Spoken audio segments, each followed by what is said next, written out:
ಈ ವಾದರಾಜ ಸ್ವಾಮಿಗಳು ದುರ್ಗೆಯನ್ನು ನಮ್ಮ ಕೊಲ್ಲೂರು ಮೂಕಾಂಬಿಕೆಯನ್ನು ತೀರ್ಥಪ್ರಬಂಧ ವರ್ಣನೆ ಮಾಡ್ತಾ ಮೂಕಾಂಬಿಕಾ ಹೇಗೆ ಕಾಣ್ತಾಳೆ ಅಂತಂದರೆ ಅವಳು ಚೆಂಡಿನಂತೆ ಕಾಣಿಸ್ತಾಳೆ ಅಂತಾರೆ. ಚೆಂಡಿಯನ್ನು ಮಾಡ್ತದೆ.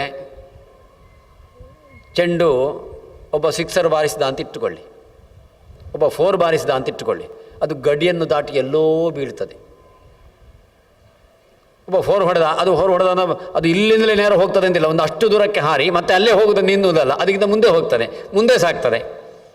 ಹೇಗೋ ಆ ಚೆಂಡಿನಂತೆ ಕಾಣಿಸ್ತಾ ಇದ್ದಳು. ಅಂದರೆ ಆ ದೈತ್ಯರು ಮೇಲೆ ಹೋದರೆ ಮೇಲ್ಭಾಗದಲ್ಲಿ ಅಮ್ಮ, ಕೆಳಕ್ಕೆ ಬಂದರೆ ಕೆಳಭಾಗದಲ್ಲಿ ಅಮ್ಮ, ಎಡಕ್ಕೆ ಹೋದರೆ ಎಡಭಾಗ, ಬಲಕ್ಕೆ ಹೋದರೆ ಬಲಭಾಗ, ಹಿಂಭಾಗಕ್ಕೆ ಹಿಂಭಾಗ, ಅವರವರು ಎಲ್ಲೆಲ್ಲಿ ವಿಪಕ್ಷ ವಿಧ್ವಂಸ ವಿಧವು, ವಿಪಕ್ಷದ ವಿಧ್ವಂಸ ವಿಧಿಯಲ್ಲಿ ಮೂಕಾಂಬಿಕಾ ಕಂದುಕವದ್ವಿಭಾತಿ.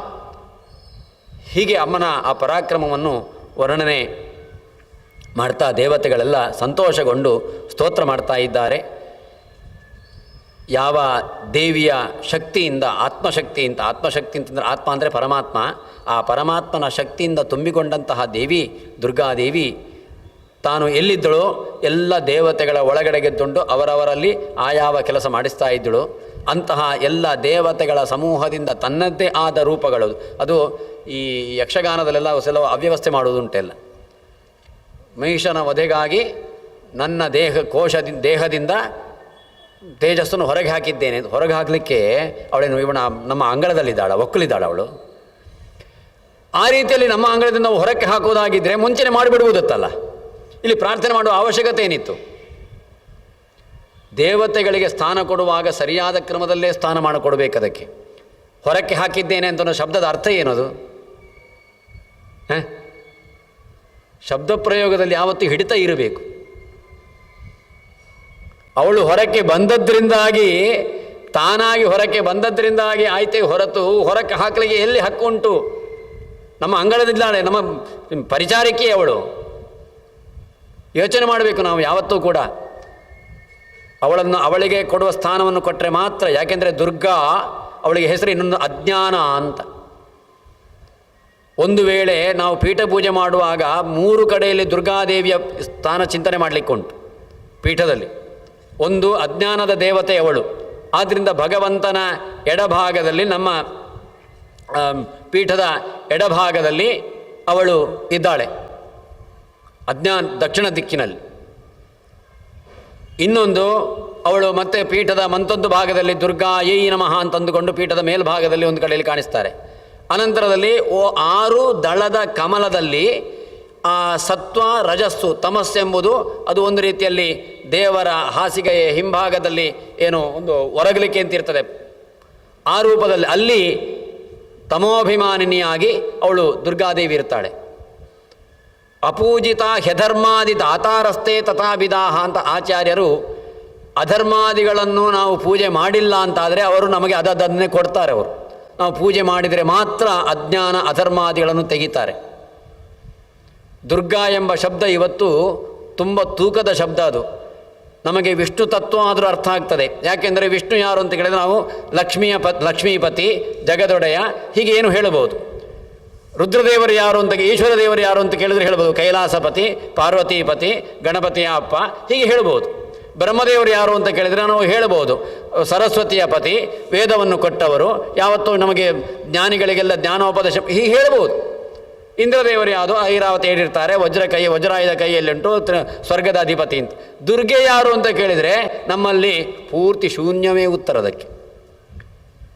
ಯಾಕೆಂದರೆ ಆ ದುರ್ಗಾ ಎಂಬ ಶಬ್ದವೇ, ದುರ್ಗಾವೆಂಬ ತತ್ವವೇ ಹಾಗೆ. ವಾದರಾಜ ಸ್ವಾಮಿ ಹೇಳ್ತಾರೆ, ದುರ್ಜ್ಞೇಯತ್ವಾತ್, ಅವಳ ತಿಳುವಳಿಕೆ ಅಷ್ಟು ಸುಲಭದಲ್ಲಿ ಬರುವುದಿಲ್ಲ. ದುಃಖಗತ್ವಾತ್, ಸೇರ್ಲಿಕ್ಕೂ ತುಂಬ ಕಷ್ಟ ಅವಳನ್ನು ಸೇರುವುದು ಅಂತಂದರೆ ಅವಳ ಅನುಗ್ರಹವನ್ನು ಸಂಪಾದಿಸಲಿಕ್ಕೂ ತುಂಬ ಕಷ್ಟ ಉಂಟು. ಇನ್ನು ದುಷ್ಪ್ರಾಪ್ಯತ್ವಾಚ್ಚ ದುರ್ಜನೈಹಿ, ದುರ್ಜನರಂತೂ ಅವಳ ಬಳಿಗೆ ಹೋಗೋದು ತುಂಬ ಅಸಾಧ್ಯವೇ. ಸರಿ, ಸತಾಂ ಅಭಯಭೂಮಿತ್ವ ದುರ್ಗೇತ್ವಂ ಸದ್ಗುಣಾರ್ಣವೇ ಅಂತ ವಾದರಾಜ ಸ್ವಾಮಿಗಳು ಆ ದುರ್ಗಾದೇವಿಯನ್ನು, ಅದು ದುರ್ಗಾ ಅಂತಂದರೆ ಅದು ದುರ್ಗಾ ಎಂಬ ಶಬ್ದಕ್ಕೆ ಕೋಟೆ ಅಂತ ಅರ್ಥ. ಚಿತ್ರದುರ್ಗ ಯಾಕೆ ಹೆಸರು ಬಂತದು? ದೇವರಾಯನ ದುರ್ಗಾ. ಈ ದುರ್ಗಾ ಎಂಬುದು ಉಂಟಲ್ಲ, ದುರ್ಗಾ ಎಂಬುದು ನರಸಿಂಹದೇವರು ಮತ್ತು ದುರ್ಗಾದೇವಿ ಇರುವ ತಾಣಗಳು. ಸಾಮಾನ್ಯ ದುರ್ಗೆಗಳಲ್ಲಿ ನೋಡಿ, ಅಲ್ಲಿ ನಾವು ಚಾಮುಂಡಿ ಬೆಟ್ಟ, ಆ ಬೆಟ್ಟ ಉಂಟಲ್ಲ ದುರ್ಗ, ಅದು ಆ ದುರ್ಗದಲ್ಲಿ ದುರ್ಗೆ ಇದ್ದಾಳೆ. ಇಲ್ಲಿ ನಾವು ಪಾಜಕ ಯಾವುದು ಕುಂಜಾರು ಬೆಟ್ಟ, ಅದು ದುರ್ಗ ಅಂದರೆ ಅವಳಿಗೆ ದುರ್ಗಾ ಸನ್ನಿಧಾನ ಉಂಟು, ಅದು ದುರ್ಗಮ್ಯ. ಈಗೆಲ್ಲ ನಾವು ಅಲ್ಲಿ ತನಕ ನಾವು ರಸ್ತೆ ಮಾಡ್ಕೊಂಡು ಮಾಡ್ತೇವೆ, ಅದರಿಂದಾಗಿ ಹೋಗ್ಬೋದು. ಇಲ್ಲಿ ದುರ್ಗಮ್ಯ, ಯಾಕೆಂದರೆ ಅಲ್ಲಿ ಆ ಚೂಪಾದ ಕಲ್ಲುಂಟು ಅಂತ ಕಾಲು ಆ ಕಡೆ ಇಟ್ಟರೆ ಅಲ್ಲಿ ಚೂಪಾದ ಮುಳ್ಳು ಇರ್ತದೆ. ಅಯ್ಯೋ, ಚೂಪಾದ ಮುಳ್ಳು ಅಂತ ಕಾಲು ಮೇಲೆ ಇಟ್ಟರೆ ಪುನಃ ಚೂಪಾದ ಕಲ್ಲಿರ್ತದೆ. ಹಾಗೆ ದಾರಿ ಮಾಡಿಕೊಂಡು ಹೋಗಬೇಕಾಗ್ತದೆ ದುರ್ಗಗಳಿಗೆ. ಈ ದುರ್ಗಾದೇವಿ ಇರುವ ತಾಣಗಳೆಲ್ಲ ದುರ್ಗಮ್ಯವಾದದ್ದು. ನರಸಿಂಹದೇವರ ತಾಣವು ಹಾಗೆ. ನೀವು ಸಿಂಹಾಚಲ ಇಟ್ಟುಕೊಳ್ಳಿ, ಇಲ್ಲ ಚಿತ್ರದ ಯಾವುದು ದೇವರಾಯನ ದುರ್ಗ, ನರಸಿಂಹದೇವರು ಮೇಲ್ಭಾಗದಲ್ಲಿ ಕೆಳಭಾಗದಲ್ಲಿ 2 ರೂಪದಿಂದಲ್ಲಿದ್ದಾರೆ, ಭೋಗ ನರಸಿಂಹ, ಯೋಗ ನರಸಿಂಹ ಅಂತ. ದುರ್ಗಮ್ಯ ಅದು. ಅಹೋಬಿಲ, ಘಟಿಕಾಚಲ, ಅದಾಗಿ ಯಾವ್ಯಾವುದು ದುರ್ಗ ಅಂತುಂಟು, ಕೋಟೆ ಉಂಟೋ ಆ ಕೋಟೆ ನಮ್ಮ ನರಸಿಂಹದೇವರದ್ದು ಮತ್ತು ಅವರ ಪತ್ನಿಯಾದಂತಹ ದುರ್ಗಾದೇವಿಯ ತಾಣಗಳು. ಹೀಗೆ ದುರ್ಗಾ ತತ್ವ ಅಷ್ಟೊಂದು ಇದಿಲ್ಲ. ಪಾರ್ವತಿಯ ದುರ್ಗಾರೂಪನೂ ಉಂಟು, ಇಲ್ಲ ಅಂತೇನಿಲ್ಲ. ಆದರೆ ಶಾಸ್ತ್ರಕಾರರು ಪಾರ್ವತೀ ದೇವಿಯ ದುರ್ಗಾರೂಪವಾದರೆ ಅದರಲ್ಲಿ ಹೀಗೆ ಚಿಹ್ನೆ ಇರ್ತದೆ ಅಂತಂತಾರೆ, ಲಕ್ಷ್ಮೀದೇವಿಯ ದುರ್ಗಾರೂಪ ಆದರೆ ಹೀಗೆ ಚಿಹ್ನೆ ಇರ್ತದೆ ಅಂತಂತಾರೆ. ಲಕ್ಷ್ಮೀದೇವಿಯ ದುರ್ಗಾರೂಪದಲ್ಲಿ ಸಿಂಹವಾಹನ, ಶಂಖಚಕ್ರ ಇರ್ತದೆ. ಪಾರ್ವತೀ ದೇವಿಯ ದುರ್ಗಾರೂಪದಲ್ಲಿ ಆದರೆ ಕೈಯಲ್ಲಿ ಶಂಖಚಕ್ರ ಇರುವುದಿಲ್ಲ, ತ್ರಿಶೂಲಾದಿಗಳೆಲ್ಲ ಉಂಟು. ಆದರೆ ವ್ಯಾಘ್ರವಾಹನ, ಸಿಂಹವಾಹನವಲ್ಲ. ಹುಲಿ ವಾಹನವಾಗಿದ್ದರೆ ಅದು ಪಾರ್ವತೀ ದೇವಿಯ ದುರ್ಗಾರೂಪ, ಸಿಂಹವಾಹನವಾಗಿದ್ದರೆ ಲಕ್ಷ್ಮೀದೇವಿಯ ದುರ್ಗಾರೂಪ. ಹೀಗೆ ಲಕ್ಷ್ಮೀದ್ದು ಉಂಟು, ಪಾರ್ವತಿದ್ದು ಉಂಟು, ದುರ್ಗಾರೂಪ ಇಬ್ಬರದ್ದು ಉಂಟು. ಆದರೆ ನಾವು ಆ ಯಾವ ಜಾಗಕ್ಕೆ ಹೋದಾವಾಗ ಆ ಪ್ರತಿಮೆಯಲ್ಲಿರೋ ರಕ್ಷಣವನ್ನು ಗುರುತಿಸಿಕೊಂಡು ಇದು ಲಕ್ಷ್ಮೀದೇವಿಯ ದುರ್ಗಾರೂಪವೋ, ಆವಾಗ ನರಸಿಂಹದೇವರನ್ನು ಉಪಾಸನೆ ಮಾಡಿಕೊಳ್ಬೇಕು ಜೊತೆಯಲ್ಲಿ.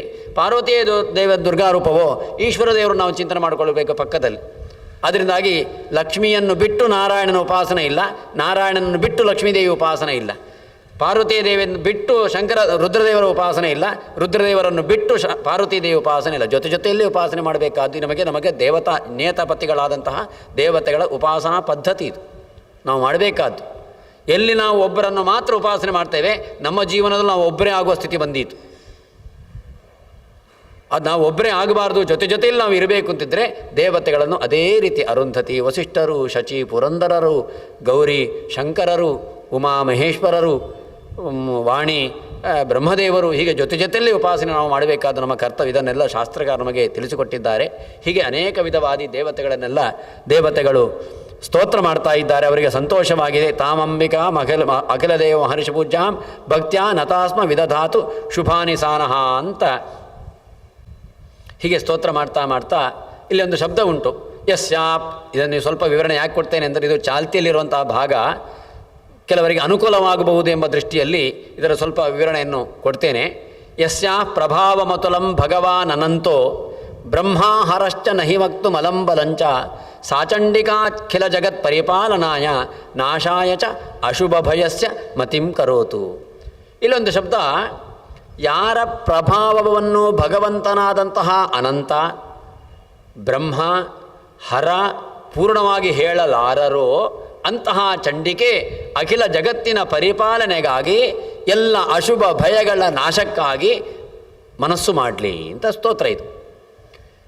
ಇಲ್ಲಿ ಅನಂತ ಎಂಬ ಶಬ್ದಕ್ಕೆ ವಿಷ್ಣು ಅಂತ ಅರ್ಥ ಅಲ್ಲ, ಯಾಕೆಂದರೆ ದುರ್ಗಾದೇವಿ ವಿಷ್ಣುವಿನ ಅಧೀನಳಾದವಳು.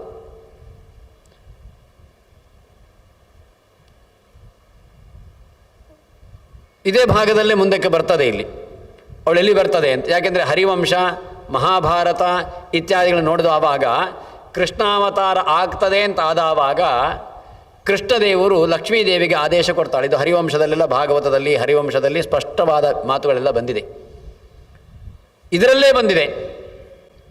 ಇದರಲ್ಲೇ ಮುಂದಕ್ಕೆ 11ನೇ ಶುಂಭರ ಸಂಹಾರವಾದ ನಂತರದ ಅಧ್ಯಾಯದಲ್ಲಿ ಬರುವಾಗ ಯಶೋದಾ ಗರ್ಭ ಸಂಭವ, ಯಶೋದೆಯ ಗರ್ಭದಲ್ಲಿ ನಾನು ಬಂದು ಪುನಃ ಶುಂಭರು ಹುಟ್ಟು ಬರುವಾಗ ನಾನು ಸಂಹಾರ ಮಾಡ್ತೇನೆ ಅಂತ ಅಮ್ಮನೇ ಹೇಳಿದ ಮಾತು. ಹಾಗಿದ್ರೆ ಯಶೋದೆಯ ಗರ್ಭದಲ್ಲಿ ಕೃಷ್ಣನ ತಂಗಿಯಾಗಿ ಬಂದದ್ದು ಲಕ್ಷ್ಮೀದೇವಿ ದುರ್ಗಾರೂಪದಿಂದ ಎಂಬುದು ಸ್ಪಷ್ಟ. ಆದ್ದರಿಂದಲೇ ಅಂತಹ ಲಕ್ಷ್ಮೀ ಸ್ವರೂಪಳಂತಹ ದುರ್ಗಾದೇವಿಯ ಸಾಮರ್ಥ್ಯ ಏನು ಅಂತಂದರೆ ಅದು ಪ್ರಪಂಚದ ಸೃಷ್ಟಿ ಮಾಡ್ತಾಳೆ, ಸ್ಥಿತಿ ಮಾಡ್ತಾಳೆ, ಸಂಹಾರ ಮಾಡ್ತಾಳೆ, ಎಲ್ಲವನ್ನು ಮಾಡುವ ಸಾಮರ್ಥ್ಯ ಉಂಟು. ಆಚಾರ್ಯರು ದ್ವಾರಸ್ತೋತ್ರ ಹೇಳುವಾಗ ಶ್ರೀಸ್ತುತಿ ಅಂತ ಏನು ಹೇಳ್ತೇವೆ, ವಿಶ್ವಸ್ಥಿತಿ ಪ್ರಳಯ ಸರ್ಗ ಮಹಾವಿಭೂತಿ ವೃತ್ತಿ ಪ್ರಕಾಶ ನಿಯಮಾವೃತಿ ಬಂಧ ಮೋಕ್ಷಾ ಯಸ್ಯಾ ಅಪಾಂಗಲವ ಮಾತ್ರದ ಊರ್ಜಿತಾ ಸಹ ಶೀರ್ಯತ್ಕಟಾಕ್ಷ ಬಲವತ್ಯಜಿತಂ ನಮಾಮಿ. ಯಾರ ಕಡೆಗಣ್ಣ ಕುಡಿನೋಟದಿಂದ ಪ್ರಪಂಚದ ಸೃಷ್ಟಿ ಸ್ಥಿತಿ ಸಂಹಾರ ನಿಯಮನ ಜ್ಞಾನಾಜ್ಞಾನ ಬಂಧ ಮೋಕ್ಷಾದಿಗಳು ನಡೆಯುತ್ತದೋ ಅಂತಹವಳು ಅಂತ ಸ್ತೋತ್ರ ಮಾಡ್ತಾ, ಅವಳು ದೇವರ ಅಧೀನ. ಶೀಹಿ ಯತ್ಕಟಾಕ್ಷ ಬಲವತಿ, ಅವಳಿಗೆ ಆ ಬಲ ಬಂದದ್ದು ನಮ್ಮ ದೇವರಿಂದಲೇ. ಹಾಗೆಂತ ಅವಳು ಏನು ದುರ್ಬಲನಲ್ಲ ಅವಳು. ಎಂತಹ ಪರಾಕ್ರಮ! ಯಾಕೆಂದರೆ ಮುಂದಕ್ಕೆ ವಾದಿರಾಜ ಸ್ವಾಮಿಗಳೇ ಸರಸ್ಯ ಭಾರತ ವಿಲಾಸ ಹೇಳುವಾಗ ಅಲ್ಲಿ ಯಾರು ಶುಂಭರೆಂಬಂತಹ ದೈತ್ಯರನ್ನು ಸದೆಬಡಿದಾಳು ಅವಳನ್ನು ಯಾರು ತಾನೇ ಕೆಳಗಿಳಿಸಲಿ ಸಾಧ್ಯ ಅಂತಾರೆ ಒಂದು ಮಾತನ್ನು. ಅದರಿಂದಾಗಿ ಅವಳ ಪರಾಕ್ರಮ, ಅವಳನ್ನು ಉಪಾಸನೆ ನಾವು ಅಜ್ಞಾನದ ನಿವೃತ್ತಿ ಆಗಿ ಮಾಡಲೇಬೇಕು. ಮಾಡುವ ತನಕ ನಮಗೆ ಖಂಡಿತ ಈ ಅಜ್ಞಾನ ಬಿಟ್ಟು ಹೋಗಲಿಕ್ಕಿಲ್ಲ, ವಿಪರೀತ ಜ್ಞಾನ ಅಜ್ಞಾನ ಬಿಟ್ಟು ಹೋಗಲಿಕ್ಕೆ ಇಲ್ಲ. ಆದ್ದರಿಂದ ಜ್ಞಾನಿಗಳಂಥ ವಿಜಯದಾಸರು ದುರ್ಗಾಸುಳಾದಿ ಅಂತ ಮಾಡಿ ಸಾಮಾನ್ಯವಾದ ಬೀಜಾಕ್ಷರಗಳು ಮಂತ್ರಪೂರ್ವಕವಾಗಿ ಬಂದರೆ ಅಲ್ಲಿ ಹಾ ಹಾ ಹೇ ಹೇ ಅಂತ ಇಷ್ಟನ್ನು ಹೇಳ್ತಾರೆ ಅವರು. ವಿಜಯ ವಿಠಲ ಪ್ರಿಯೆ ಅಂತ ಅಂದುಕೊಂಡು ಅವಳು ಇರುವಂತಹ ಜಾಗಗಳು ಉಪಾಸನೆ ಮಾಡಿದರೆ ಏನು ಫಲ ಅಂತ ವಿಜಯದಾಸರು ದುರ್ಗಾಸುಳಾದಿಗಳಲ್ಲಿ ಯಾಕೆ ಜ್ಞಾನಿಗಳು ಹೇಳ್ತಾರೆ ಆಗಿದ್ದರೆ. ಹಾಗೆ ಅಂತ ಅವಳನ್ನೇ ಸರ್ವೋತ್ತಮಳಂದು ಉಪಾಸನೆ ಮಾಡಬಾರ್ದು, ಅವಳಿಗೂ ಪ್ರೀತಿ ಅಲ್ಲ ಅದು. ಸರ್ವೋತ್ತಮಳಲ್ಲ, ದೇವರು ಸರ್ವೋತ್ತಮ. ಹಾಗೆ ಅಂತ ದೇವರು ಸರ್ವೋತ್ತಮ ಅಂತ ಆಗಬೇಕು ಅಂತಿದ್ರೆ ನಮಗೆ ಸರ್ವದಲ್ಲಿ ಸೇರಿದರೆ ಆ ಬಗ್ಗೆ ಅರಿವಿರಬೇಕು. ಸರ್ವದಲ್ಲಿ ಯಾವುದು ಸೇರಿದೆ ಅದರ ಬಗ್ಗೆ ಅರಿವಿಲ್ಲ ಅಂದರೆ ಸರ್ವೋತ್ತಮವಾದ ವಸ್ತುವಿನ ಬಗ್ಗೆ ಅರಿವು ಮೂಡಲಿಕ್ಕೆ ಸಾಧ್ಯವೇ ಇಲ್ಲ. ಆದ್ದರಿಂದ ನಾವು ಯಥಾವತ್ತಾಗಿ ಅಗ್ನಿ ಇರಬಹುದು, ಇಂದ್ರದೇವರು ಇರಬಹುದು, ರುದ್ರಾದಿ ದೇವತೆಗಳಿರ್ಬೋದು, ದುರ್ಗಾದೇವಿ ಇರಬಹುದು, ಅವರ ಸರಿಯಾದ ಮಾಹಿತಿ ನಮಗೆ ಗೊತ್ತಾಗಲೇಬೇಕದು. ಆದ್ದರಿಂದ ನೋಡಿ, ದುರ್ಗಾದೇವಿಯ ಸಾಮರ್ಥ್ಯವೇ ಇಷ್ಟು ಅಂತ ಆದರೆ ನಮ್ಮ ದೇವರ ಸಾಮರ್ಥ್ಯ ಎಷ್ಟು ಇರಬಹುದು ನಾವು ತರ್ಕಿಸ್ಕೊಳ್ಬೇಕದನ್ನು. ಆದ್ದರಿಂದ ಹೀಗೆ ದುರ್ಗಾದೇವಿಯನ್ನು ಭಗವಂತನ ಜೊತೆಯಲ್ಲಿ ಉಪಾಸನೆ ಮಾಡಬೇಕು. ವಿಷ್ಣುನ ಸಹಿತಾಧ್ಯಾತ ಸಾಪಿ ತುಷ್ಟಿಂ ಪರಾಮ್ರಜೇತ್. ಭಗವಂತನ ಜೊತೆಯಲ್ಲಿ ಅವಳನ್ನು ಚೆನ್ನಾಗಿ ಉಪಾಸನೆ ಮಾಡಿದರೆ ಅವಳು ತುಂಬ ಸಂತೋಷ ಪಡ್ತಾಳೆ ಅಂತುಂಟು. ಹೀಗೆ ದೇವತೆಗಳೆಲ್ಲ ಸ್ತೋತ್ರ ಮಾಡಿದ್ದಾರೆ ಎಂಬಂತಹ ಭಾಗವನ್ನು ಗುರುಗಳ ಅಂತರ್ಯಾಮಿ ಪ್ರಾಣಸ್ಥ ಶ್ರೀಕೃಷ್ಣನಿಗೆ ಅರ್ಪಣೆ ಮಾಡೋಣ. ಉಳಿದ ಭಾಗ ನಾಳೆ ಎಷ್ಟು ಸಾಧ್ಯವೋ ಅದನ್ನೆಲ್ಲ ಕೆಲವು ಅಧ್ಯಾಯಗಳನ್ನೆಲ್ಲ ನೋಡೋಣ ಅಂತ ಹೇಳ್ತಾ, ಕಾಯೇನ ವಾಚಾ ಮನಸಾ ಇಂದ್ರಿಯೇರ್ವ ಬುದ್ಧ್ಯಾತ್ಮನಾವಾ ಅನುಸೃತ ಸ್ವಭಾವಂ ಕರೋಮಿ ಯದ್ಯತ್ ಸಕಲಂ ಪರಸ್ಮೈ ನಾರಾಯಣಾಯೇತಿ ಸಮರ್ಪಯಾಮಿ. ಶ್ರೀಕೃಷ್ಣಾರ್ಪಣಂ ಅಸ್ತು.